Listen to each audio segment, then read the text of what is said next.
Construction workers have been stepping up efforts to build prefabricated houses in northwest China's Gansu province so that residents impacted by a recent 6.2 magnitude earthquake can move from tents to warmer structures for the winter. According to the Housing and Urban Rural Development Bureau of the Ningxia Autonomous Prefecture, a total of 12,000 prefab houses will be built by Wednesday.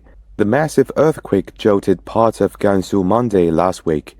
In Bonan Dongxiang Sala Autonomous County of Jishishan in Ningxia, 117 have been killed and 781 injured, and almost 15,000 houses have been toppled. 现在正在施工的是我们的第二梯廊支架，目前现场的作业人员呢是有80余人。